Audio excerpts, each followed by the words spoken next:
Evans is a Michigan native. She serves the 33rd Senate District. She is chair of the Public Awareness Subcommittee for the Michigan Commission on Human Trafficking. As the point person in the Senate on human trafficking, she has introduced a 19-bill package designed to crack down on human trafficking and to support the victims. Please join me in welcoming Senator Judy Emmons. Thank you. Thank you for inviting me. What a pleasure to be here. My district is close. The 33rd Senate District is Montcalm, Isabella, Clinton, and Ionia counties. In 2014, it changes, and it will be Montcalm, Isabella, Mecosta, Clare, and Gratiot. So really right here in the heart of Michigan. And I'm glad to see the William Wilberforce quote.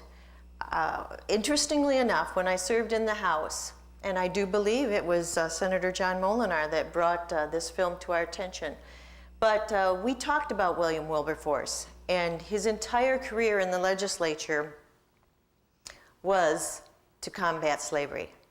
And at that point in time, you can imagine that the impact on the economy of the day was going to be something that would impact probably everyone in the legislative body that he served in. And slavery today is no different than then. In fact, there are more people enslaved in the world today than there ever has been, just different forms of slavery. Officer, you set it up perfectly.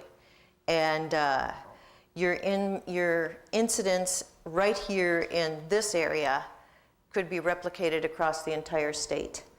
As we've done our research, we've realized that it cuts across all races, it cuts across all socioeconomic groups, it cuts across all geographies. This is an issue that really reflects a culture that has gone amok. So our job my job as the chairman of the Human Trafficking Task Force Awareness Subcommittee was to raise the level of awareness, because we understood that many people didn't even understand what trafficking was, nor that it existed right here in Michigan and around the entire state. It was a somewhat daunting process when you think about covering a state and helping people understand this. But I will tell you this, the folks that I'm involved with that are helping us develop our legislation, we have a cross-section of folks who are serving on a citizen advisory committee. And they have been working with us from various points in the state with situations, information that they know, and we're always looking for new people. So if you're interested, my Chief of Staff, Laura Toy, is in the back. I think she was handing out postcards. We would welcome anyone, because it will take all of us to really, we won't eradicate, but we want to really make this state the leader in the country. We want to make Michigan the state where a trafficker never wants to set foot. Clearly, you have a passion for this, officer, and it will take us all, because when money drives something as evil and diabolical as this, we're facing an uphill battle. I would tell you that for me personally, it's been somewhat of an interesting road. Most people would wonder, how would someone, a senator from the middle of the state, primarily my district is an agricultural district, not large cities, and how would you ever come to be involved in a situation like this, an issue like this? And for me, I worked on some legislation with some of my military veteran friends. And when we were done with that, some time went by, and one of the fellas dropped a book off at my house. And the title of the book was The Slave Across the Street. And it is written by Teresa Flores. She recounts her story as a high school girl in Birmingham, Michigan. And what sets this apart, as I read the story, knowing this was going to be a somewhat painful read, and the topic was going to be somewhat uncomfortable, Teresa's story really resonated simply because it points out that trafficking can happen anywhere in an urban area, a suburban area where there's wealth, where there's all kinds of opportunities, and yet she was trafficked by an individual, a boy in her school, who drugged her drink that he gave her, a pop, raped her, and several days later, he brought an envelope to school, and he said, these are what my cousin took. These are the photographs that my cousin took when you were at my house, and you're going to have to earn these back. And she was 15 years old. In her mind, she's thinking, all right, well, I may have to wash their car, do their homework, something like that. But that wasn't their intent at all. It was much more diabolical than that. And so they picked her up. They would call her at night. She would sneak out of her house. It would probably be about midnight. They would drive her to a location somewhere in the vicinity where she lived, and they would offer her up to folks who would pay money to have sexual relations with her, and this happened every night. And this went on for 2 years, and her parents never knew. She was protecting her brothers. They threatened to kill her brothers. They threatened to go to her father's employer. You know, and when you're thinking like a 15-year-old girl, you know you're living at home, you're going to school every day, but still she felt she had to protect her family, she had to protect her brothers, and the intimidation is extremely, extremely strong at that point in her life. Interestingly enough, we know that Elizabeth Smart has released her book now, and even though she craved to return home after she was captured, when they did find her on the streets with her captors, she was reluctant to identify herself. She was a young girl. It's the psychology and what happens in your brain is very impactful and very significant.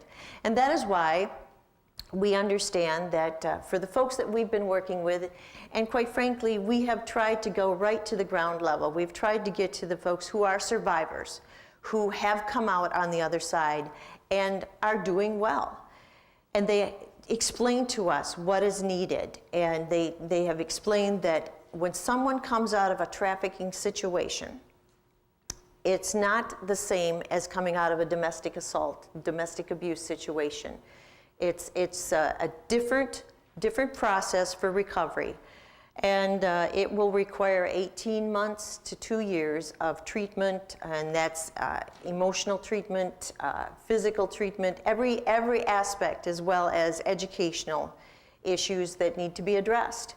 So our legislation, as we have worked to develop this package, excuse me, we realize that we have to look at all aspects. And quite frankly, this is going to be an ongoing issue. We know that protocol needs to be developed for those in emergency rooms to recognize what trafficking is and the results of trafficking. And if a trafficker brings in someone that they're trafficking, the perpetrator and the victim, we know that they need to be prepared and trained to be able to observe that and understand it and then address it. The officer, you have mentioned you thought perhaps you might have seen it in the past, and yet now with your training and the information that you have, we know that law enforcement needs more training. First responders, anybody that can come into your house the minute you call them, the fire department. We've had individuals who've served on public safety come to us and tell us that had they been aware, they would have been able to do something when they were called to a situation where a fire department was called. So many aspects of this. Education, we know that our schools are required, our staff, our teachers are required so many professional development days every year, and yet we have yet to talk about this, and it's more than just the educators within a school district. It needs to be every person within that building. Every person needs to be able to recognize And yet the victims are very reluctant to acknowledge that they're even victims. That is some of the hardest things for them to admit that they were actually a victim. We spent some time in Ohio recently with the folks that are working on this very issue down there. And the survivors that they have been talking with to develop their legislation, that seems, and it's surprising to us, but not to other survivors, that took them years to determine that they themselves were victims. So when you talk about the young boys who said, you know, we were very bad children, it's that mindset that gets indelibly imprinted on their brain. So one of our pieces of legislation that we are working on currently, and we're breaking them up in, there are 19 bills in the package. We're breaking them up into segments so we can really focus on the first few and then the next few, and do an in-depth vetting of these, and hopefully make sure that we get it right in Michigan, that we can set the standard, and that Michigan is the strongest state in the country as far as trafficking legislation. But one of the issues, especially in cases like Teresa's, now this is a woman who is now in her 40s. She really did not understand what occurred in her life until a few years ago. And now the statute of limitations has run out, and she can no longer pursue her perpetrators. So really, one of the most important pieces of legislation needs to be the fact that she needs to have an opportunity to go back and address that issue with them. And the prosecutors need that as well. The Attorney General needs that as well. So we would like to eliminate the statute of limitations. And we actually do have a brief summary of the legislation that is in the Senate now. And do you all? Oh, you do. My staffer is darn good. And it gives you a little overview of what each piece of legislation does. But when you talk about the foster care system here in Michigan, and we referenced that earlier, the estimate across the country, not particularly just Michigan, but across the country, they estimate that about 60% of the trafficking cases were involved in the foster care system.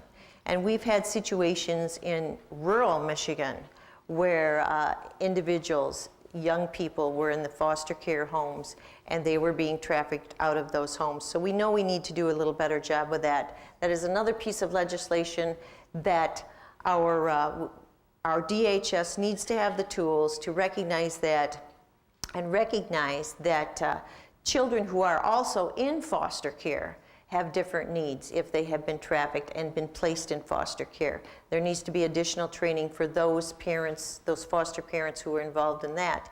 And then the other piece of that is foster parents who are trafficking themselves. Parents who traffic their own children. It's hard to comprehend anybody doing that. And yet it happens all across the state. Several incidents in Southeast Michigan recently where an individual, a mother, was running an ad on an internet site, and she had run an ad, I guess, as I understand it, for herself as a prostitution offer. However, when one of the clients contacted her and he found out she had a 4-year-old, she decided to offer her up as well, and she is now, she has been arrested and awaiting trial. This happens more than we like to admit, and these are the ones that we know about. And the other part that makes all of us here in the country a little more uncomfortable is the fact that people scope out our children when they're at the mall. They follow, they watch. And a mall is a great place to do that. They will look for young girls, and the videos are right on target. They're all absolutely everything that we know about human trafficking. They look for young girls, 12, 13, 14. And that's the scary part, because the ages are continuing to drop. They don't want a 17 or 18-year-old. They want the younger, the better. So they will look at 3 girls. They're in the mall. And they'll watch them. And they will probably not go for the girl who is the prettiest, because she probably has pretty good self-esteem. They may not approach the girl who is the least pretty of the three, because she probably won't believe what they say to her. So they will generally target the girl in the middle, and someone will say something